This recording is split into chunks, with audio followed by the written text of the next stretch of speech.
Buenas tardes, es para la Junta Directiva del Colegio de Abogados y Notarios de Guatemala un verdadero privilegio y gusto presentarles al analista político, fundador y coordinador de Acción Ciudadana, capítulo Transparencia Internacional, sección Guatemala, quien tuvo a su cargo el primer estudio sobre la corrupción de Guatemala en el año 1996, el licenciado y agremiado a este colegio, licenciado Manfredo Marroquín. Le damos la más cordial bienvenida. Gracias, Marvin. Y vamos a platicar el día de hoy sobre la importancia y el contexto de las elecciones de segundo grado en Guatemala. Bueno, muy buenas, Manfredo, un gusto saludarte, y a Marvin también, integrante de la Junta Directiva. Para mí es un gusto estar acompañando este episodio de Conectados con el CAN, y creo que es un tema relevante, Manfredo, que se identificó por parte de la Junta Directiva, de que se pueda compartir con los diferentes agremiados al colegio sobre cuál va a ser la importancia de las elecciones que ocurrirán el próximo año, que serán denominadas elecciones de segundo grado. Es un gusto compartir nuevamente con tu persona. A ustedes, Julio y Marvin, gracias por esta oportunidad y el espacio para compartir en este programa con la audiencia. Yo creo que cada vez más aparecen en los medios la noticia de que el año entrante, 2026, va a ser un año determinante para la democracia de Guatemala, porque como a diferencia de lo que ha pasado en los últimos años, confluyen en un solo año 4 elecciones que son de vital importancia para Guatemala, pues para la conformación del Estado de Guatemala y su funcionamiento. Esas elecciones que tienen que ver con Tribunal Supremo Electoral, Corte de Constitucionalidad, Ministerio Público y Contraloría General de Cuentas.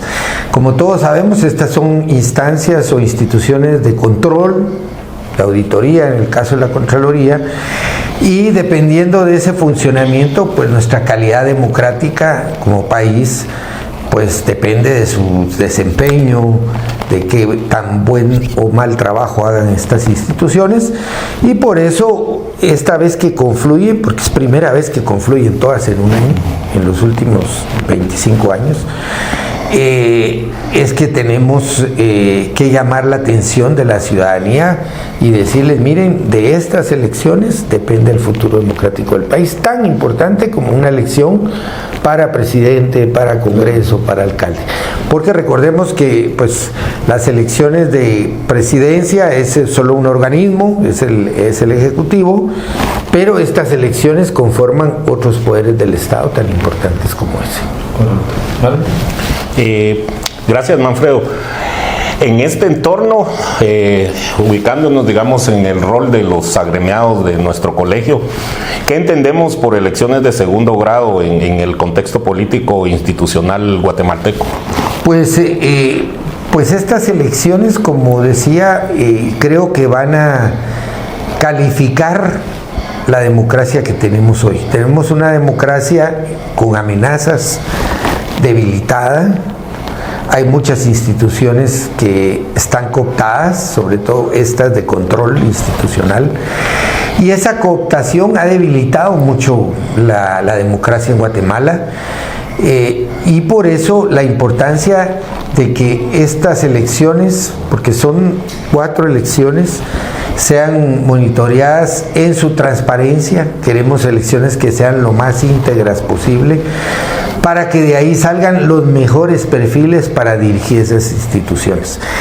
Hay riesgos de que si estas elecciones no se dan con transparencia y no se elige a la mejor gente posible para dirigirlas, pues el país siga en una tendencia de riesgo democrático, ¿verdad? Con instituciones cooptadas al servicio de la impunidad, por ejemplo, una justicia con poca credibilidad o casi nula credibilidad, y eso pues va a determinar también el futuro económico del país, porque un país sin una justicia seria no es atractivo para invertir, y también el futuro de la política, porque no podemos seguir yendo a procesos de elecciones nacionales, generales, cuando la justicia se interpone y la justicia es la que decide a quién se saca de la competencia y quién sigue en la competencia. Claro.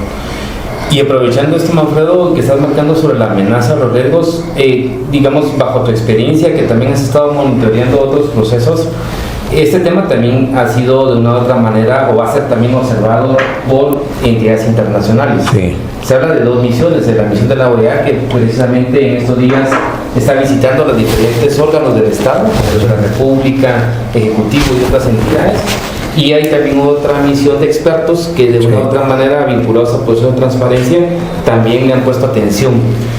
En la lógica, desde la perspectiva internacional, ¿cómo es que estos órganos están viendo a Guatemala sobre la relevancia de esta elección? Sí. ¿Y qué aportes crees que se pueden considerar por parte de ellos al estar monitoreando estas elecciones que ocurrirán en 2026?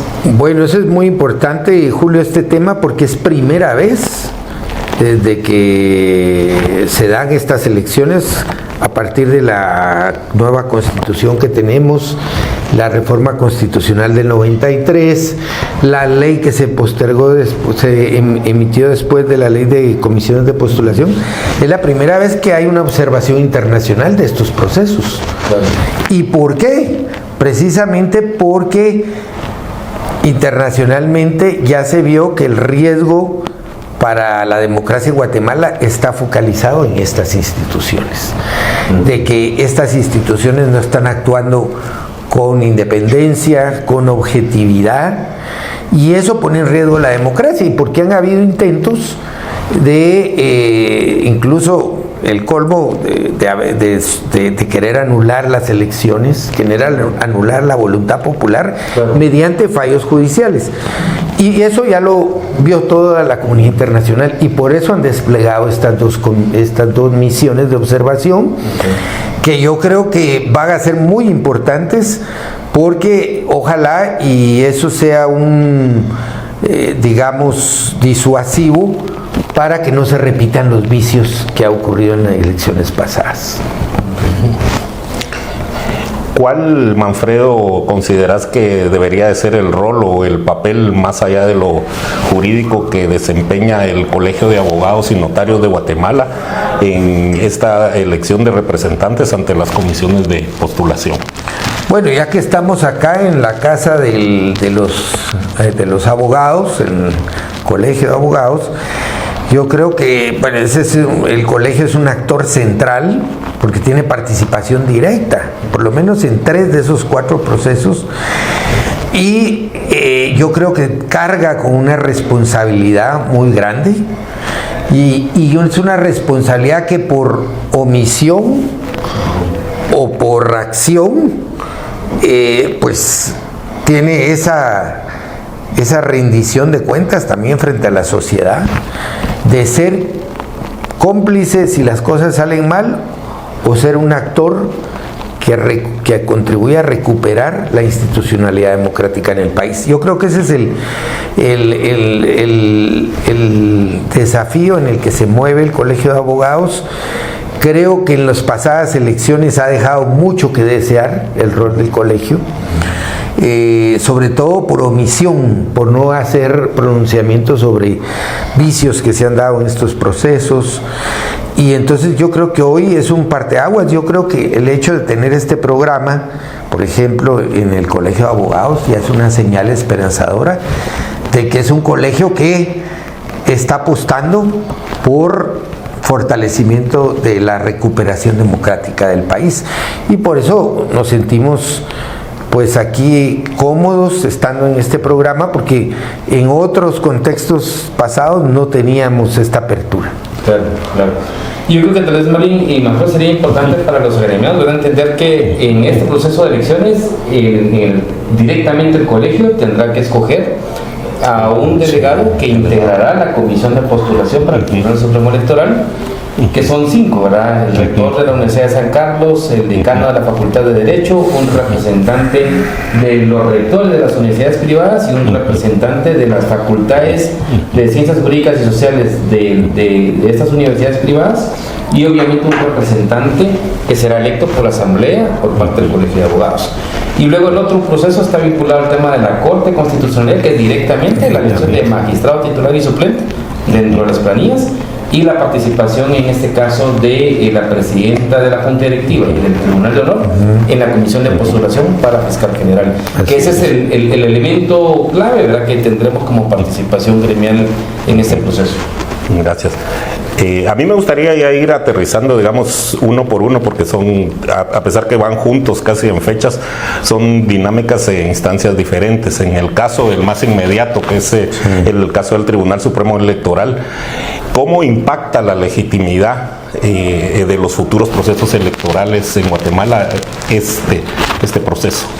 Bueno, yo creo, Marvin, que va a ser el primero y el más decisivo para transmitir a la población si la cosa va por buen camino o va por el camino de siempre, es decir, torcido. ¿Por qué? Porque dependiendo de cómo quede integrado ese Tribunal Supremo Electoral va a depender la calidad del proceso de convocatoria de elecciones generales.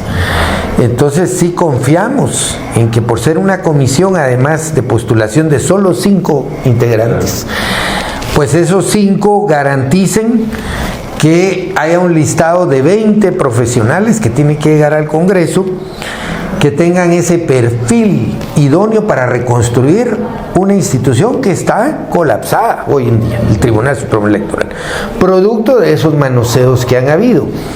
Entonces, yo sí considero que si este proceso primero en el calendario, que es el del Tribunal Supremo, elegir esos 5 magistrados titulares y 5 suplentes, saliera, digamos, óptimamente bien, yo creo que eso ya es un primer paso que puede marcar las siguientes elecciones. Y si sale mal, pues yo creo que eso ya va a poner en duda incluso el desempeño del proceso electoral del año 27. Entonces sí va a ser muy importante que como sociedad civil participemos dándole propuestas a los comisionados, a esos 5 comisionados, de cómo actuar. Han habido vicios en el pasado que tú señalabas, Julio, en la introducción, que no hay que repetir, no hay que dejar que se repitan. Por ejemplo, este tema de elegir candidatos solo porque llenan unos requisitos formales, ¿verdad? Por ejemplo, hay muchos que tienen doctorados y a esos doctorados les dan puntos, 5 puntos, maestrías, otro tanto puntos. Son requisitos formales que no necesariamente están garantizando que esa persona sea idónea y que tenga la capacidad para desempeñarse en una función pública. Por eso nosotros también vamos a solicitar que hayan audiencias públicas y que también que el examen sea de alguna manera público, que se evidencie si hay realmente esos candidatos tienen capacidad oral, capacidad de exponer su plan de trabajo, porque lo que ha sucedido, y por eso han logrado colar solo candidatos no idóneos, es porque ha sido un chequeo de papeles formal, no ha sido un chequeo realmente de desempeño de facultades y cualidades de los candidatos, y eso hay que cambiarlo. Claro. Y en ese sentido, que te estás adelantando un poco, y como lo mencionaba Mario, que vamos uno por uno, pero al final de cuentas, esto también te da un marco general de la tabla de gradación. Sí. ¿Cuáles serían los cambios que crees que deberían ser oportunos promover e impulsar para que efectivamente haya una mejor calificación o cualidades de quienes van a ir en esas nóminas? Mira, yo creo que esa tabla debería de darle más peso, hacer una inversión de lo que hoy hay, que le da más peso a los requisitos formales. Tenés diploma de doctorado, tantos puntos. Eso ya está demostrado que de alguna manera sesga el proceso hacia ciertos candidatos que tienen los requisitos formales, pero no tienen las calidades profesionales. Entonces, yo creo que hay que hacerlo de la otra forma. Hay que ver el recorrido profesional de esos candidatos. Bueno, por ejemplo, son profesionales que han estado en el debate público sobre estos temas, por ejemplo, columnas de opinión en diarios, son, por ejemplo, personas que son buscadas para su opinión calificada en programas de radio, de debate. Esas son las cualidades que nosotros quisiéramos ver, y de verdad, si uno se deja llevar por esto, se te ocurren muchos nombres de gente buena. Pero esa gente buena, como sabe que van a calificar puras formalidades, no se mete. Porque esos valores no van a ser calificados, van a ser calificados puros formalismos. Eso es lo que tenemos que invertirlo. Y que independientemente de qué valoras, más allá de la especialidad en el caso del Tribunal Supremo Electoral y el derecho electoral, o en el caso de la Corte de Constitucionalidad o del Ministerio Público, el conocimiento también de la administración pública, las compras, que finalmente terminan esos actores siendo adherentes realmente de la administración pública, y ahí también hay un vacío. Sí, totalmente. Yo creo que, mira, cualquier buen candidato tiene que tener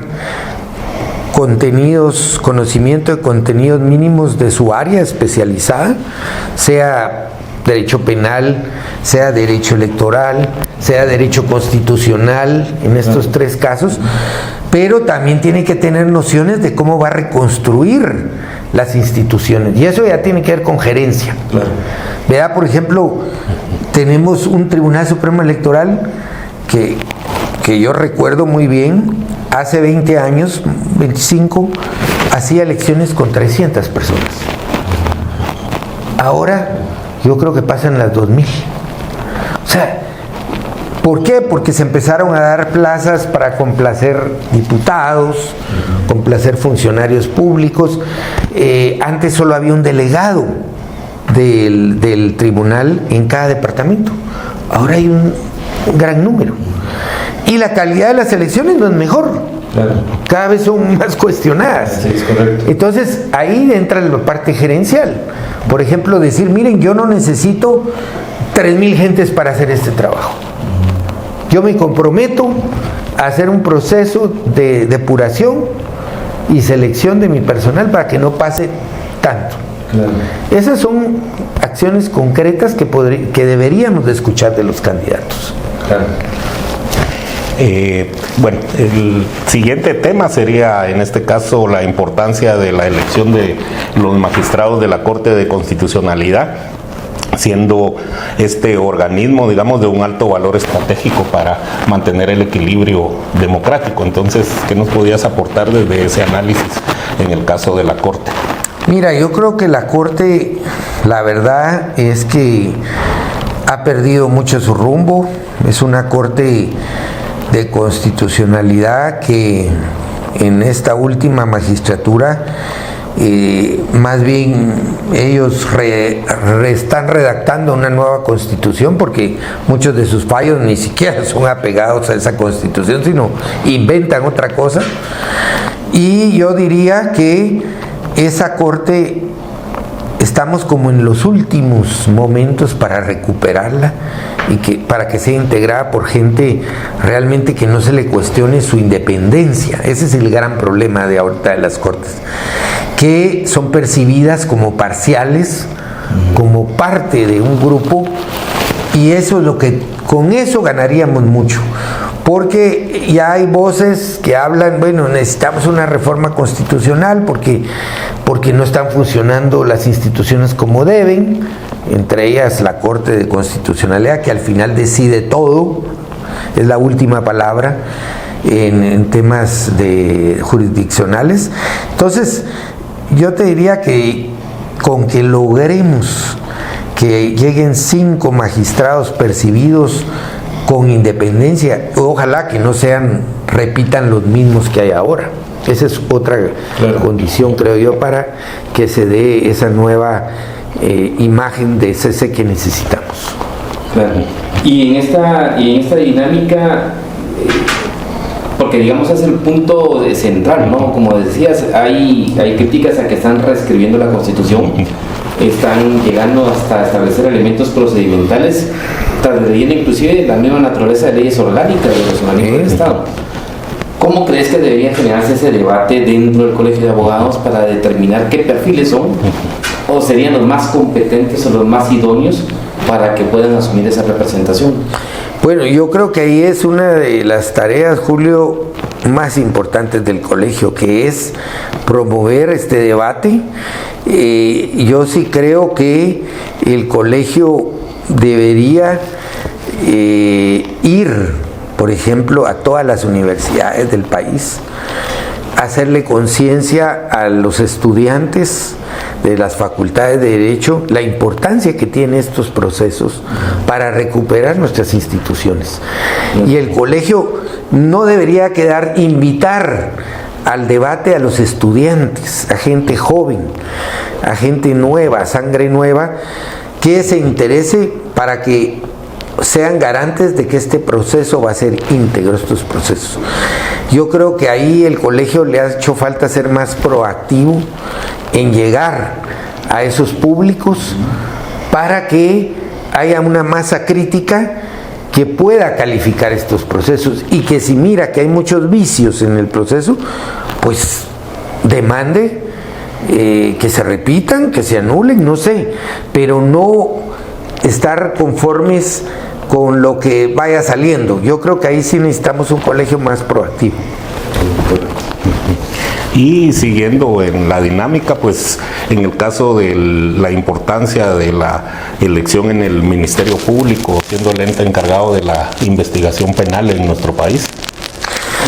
Bueno, esa es como la joya de la corona. Creo que ese es vital, que ahí ese proceso concluya en tiempo y en calidad, con una selección de alguien que sea incuestionable, que no se le perciba como de un lado o del otro, sino que sea un jurista penalista de altos quilates que pueda generar el respeto que ha perdido esa institución.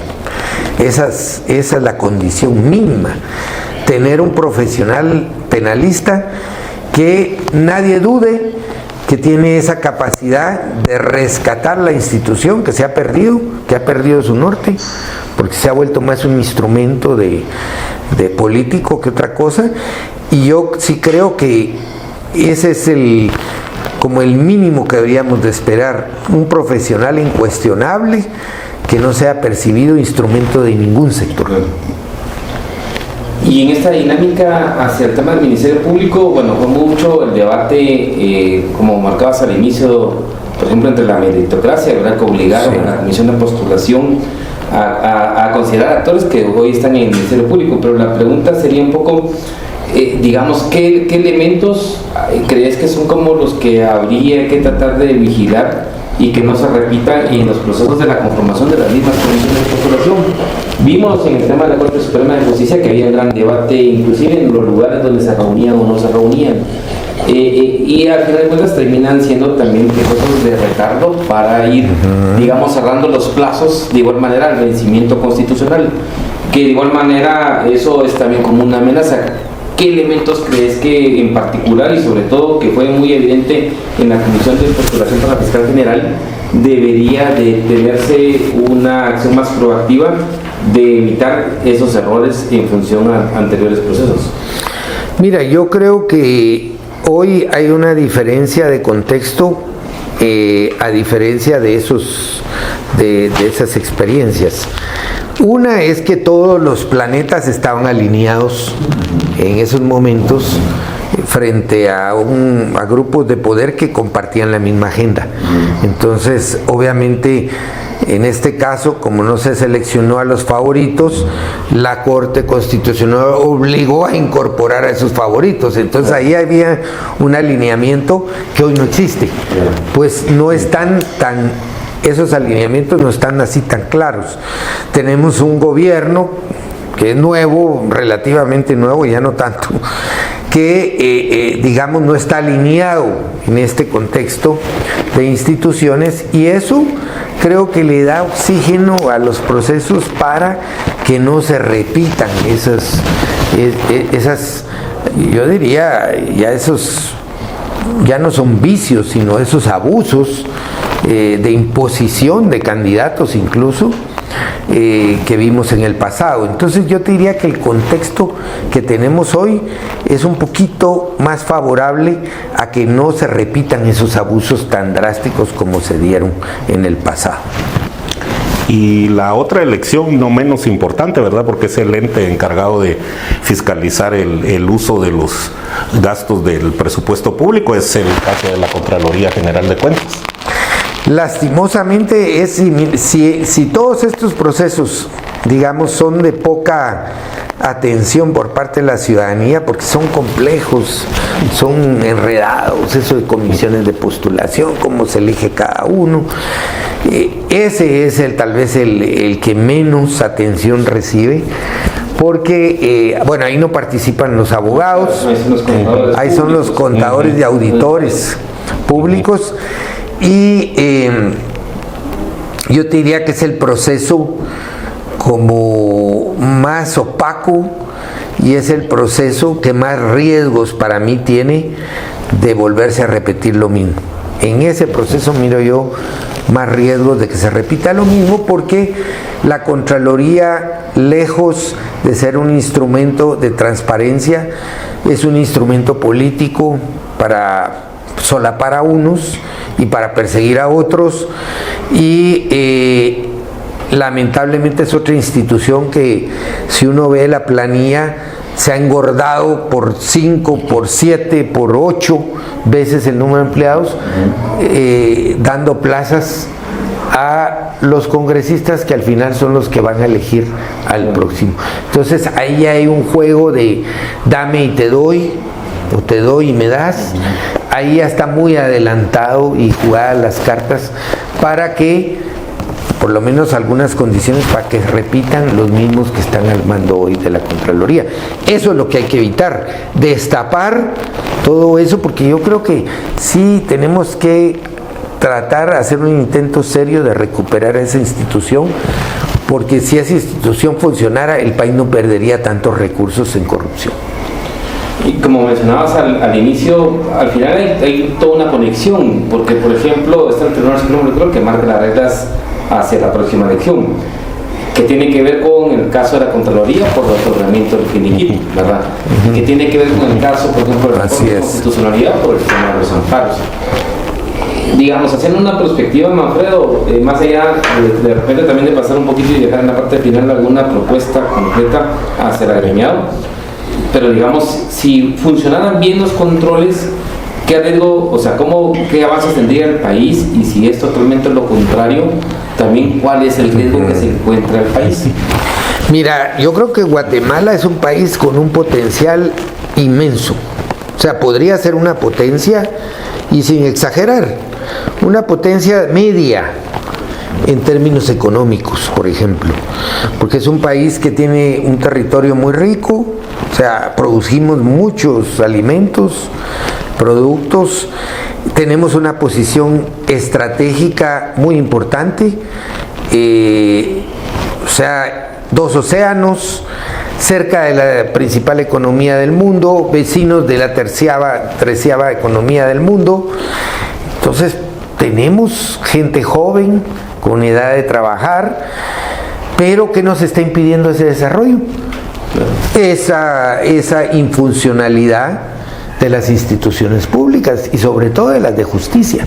Entonces, si tuviéramos cortes independientes, sistema de justicia, que todos tuviéramos consenso de que funcionan bien, en este país llegaría inversión de todas las partes del mundo, porque Estados Unidos está buscando colocar inversiones cerca de su territorio para no tener riesgos y amenazas que tienen en países más lejanos como en el Oriente. Entonces hay muchas oportunidades, pero necesitamos que las instituciones funcionen. Bueno, ¿Qué tipo de prácticas éticas consideran, Manfredo, que se deberían de fomentar por parte de los agremiados del Colegio de Abogados y Notarios de Guatemala durante nuestras campañas internas para nuestras elecciones de representantes? Porque yo creo que de todos es conocido la forma como se manejan las elecciones dentro del colegio. Mira, yo creo que ahí pues hay que hacerle un llamado a las asociaciones profesionales, porque yo creo que hay algunas asociaciones que han adoptado todas las malas prácticas de la política tradicional del país, pues haciendo actividades más de proselitismo, tipo más políticas, de partido político, y han dejado a un lado el debate, el voto consciente del agremiado, y yo creo que eso es parte de lo que al final repercute en una mala imagen de las instituciones de justicia en el país. Entonces yo llamaría a que ojalá se pudiera reducir ese tipo de prácticas de clientelismo, de hacer churrascos, de dar playeras, de hacer, digamos, este tipo de convivencias que deberían de traducirse más bien en debates, en que se den a conocer los candidatos, ese tipo de cosas. Y en esta dinámica también por ejemplo, de medidas de transparencia, por ejemplo, la declaratoria de conflicto de interés. Claro.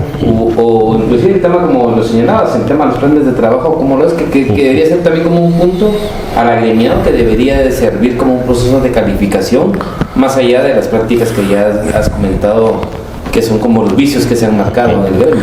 Pero el problema es que es el problema del círculo vicioso, Julio, porque si no hay debate sobre los planes de trabajo, sobre la vida, el historial del candidato, pues la gente no valora lo que él va a proponer, claro, y lo desconoce.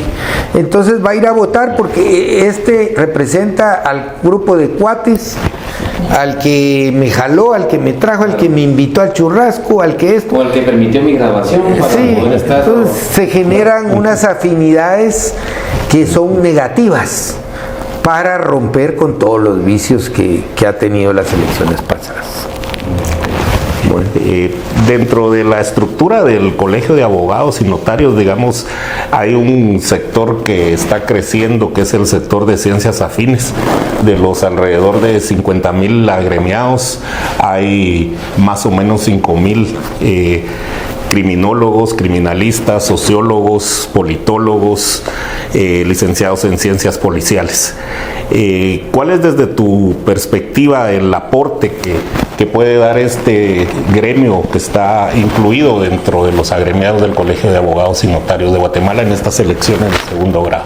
Bueno, yo creo que son profesionales que, por no ser, digamos, históricamente del colegio y no estar, digamos, en el Colegio de Abogados en la parte más de gobierno del colegio, creo que es un voto que es interesante, porque es un voto que tal vez no está tan alineado como el de los abogados, en el sentido que hay asociaciones que ya tienen 5 elecciones seguidas participando. Este voto podríamos decir que es más independiente, que tiene que, para saber por quién votar, sí se tiene que informar un poquito quién representa qué, quién representa quién viene de dónde.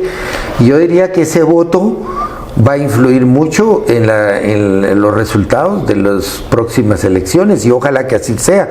Y por eso hay que hacer un llamado también a todos estos politólogos, sociólogos, criminólogos, para que pues ejerzan su voto. Yo creo que ese voto sí va a decidir grandemente. Y en este proceso, yo creo que sería también como reiterar el hecho de la participación. Generalmente, de los 50,000, yo creo que participa el 20-25%. Sin duda, como lo mencionaba Manfredo, la elección de la Corte Constitucional se llama más de 1,000 agremiados, pero el resto no.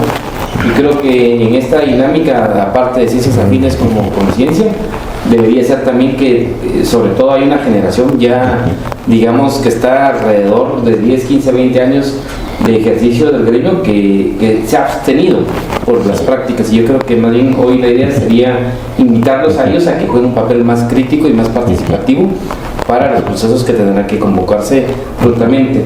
Y en esta dinámica, Manfredo, digamos, yo sé que lo has reiterado, pero marcar si fuera un agremiado que no ha participado, ¿cuál sería tu mensaje a ese agremiado para decir por qué es importante que sí participe?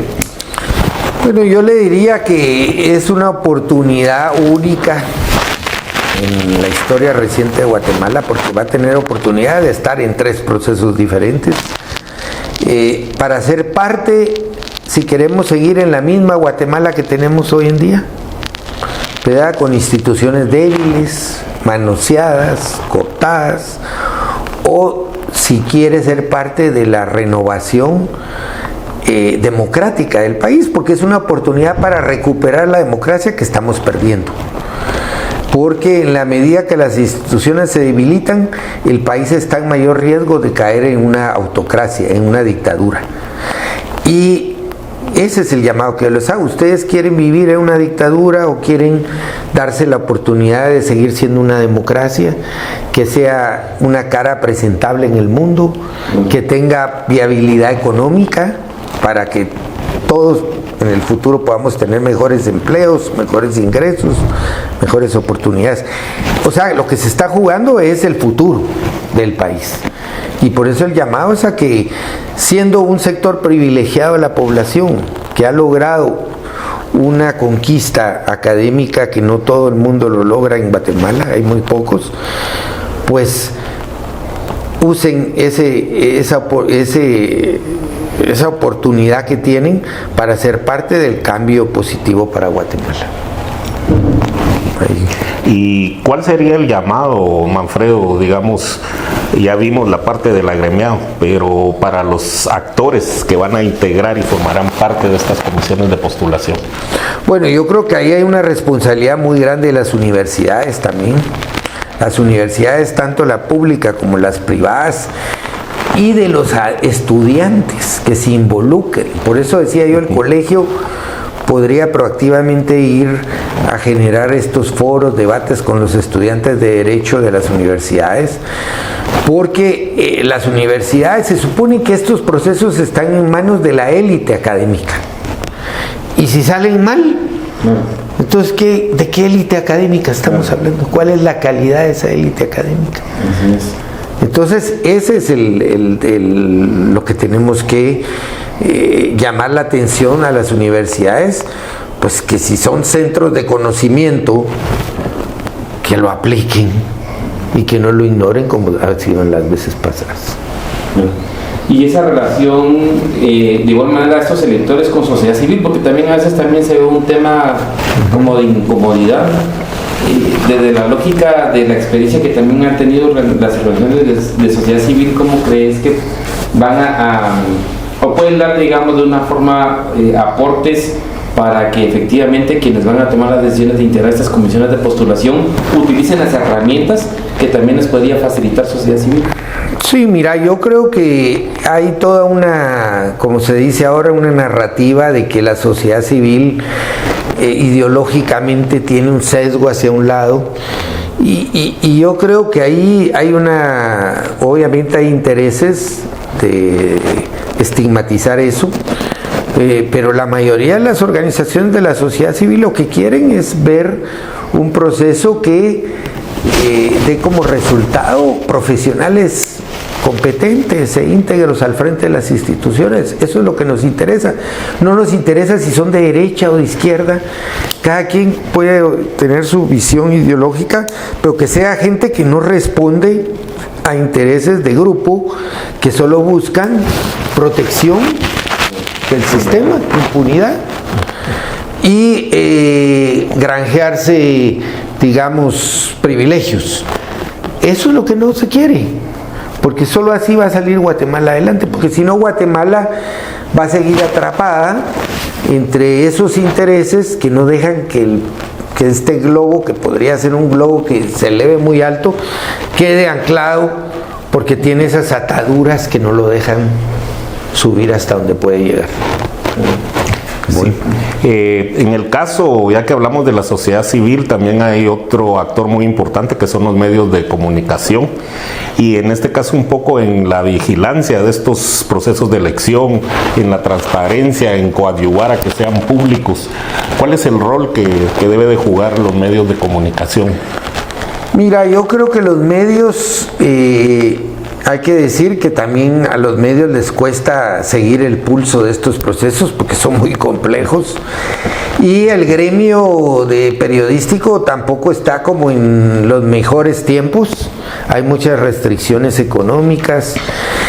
Para cubrir estos eventos se necesita mucho periodismo e investigación, ¿verdad? Porque no es solo dar una noticia, es de escarbar un poco, y eso demanda que hayan periodistas pues de calidad, bien pagados, con medios independientes. En Guatemala los hay, pero pocos.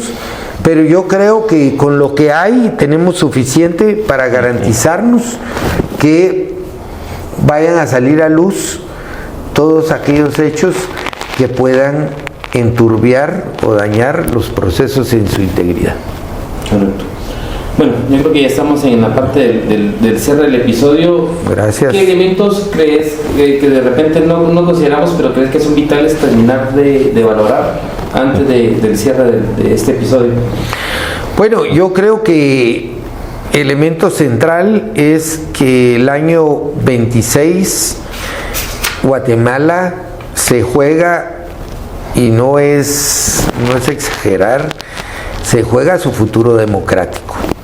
Se juega saber si vamos a tener una justicia con credibilidad, que sea atractiva para que inversionistas vengan al país, para que el país despegue, o seguir con lo que hoy tenemos, que son instituciones de baja credibilidad, muy cuestionadas en sus fallos. Entonces no es poca cosa. Y además nos estamos jugando que el proceso del año subsiguiente, del 26, del 27, pues sea un proceso que atraiga la atención de los ciudadanos como una oportunidad para que el país también avance. Pero si estas instituciones que vamos a elegir el año entrante no dan esa imagen de credibilidad, las elecciones van a ser otra vez una oportunidad perdida, y la gente va a decir, ¿para qué voy a ir a votar si nada cambia? Eso es lo que queremos evitar, que se repita la misma historia que hemos visto en el pasado reciente. Correcto. Muchas gracias. Muchas gracias. Agradecemos en nombre de la Junta Directiva del Colegio de Abogados y Notarios de Guatemala la participación del licenciado Manfredo Marroquín, y también desde ya hacemos un llamado a todos los agremiados a tener una participación efectiva, a darnos acompañamiento en estos procesos que se vienen en estos meses, que su participación sea moral, sea ética y sea de acuerdo a las circunstancias históricas que estos procesos, como ya vimos, tan importantes merecen para nuestro país. Muchas gracias.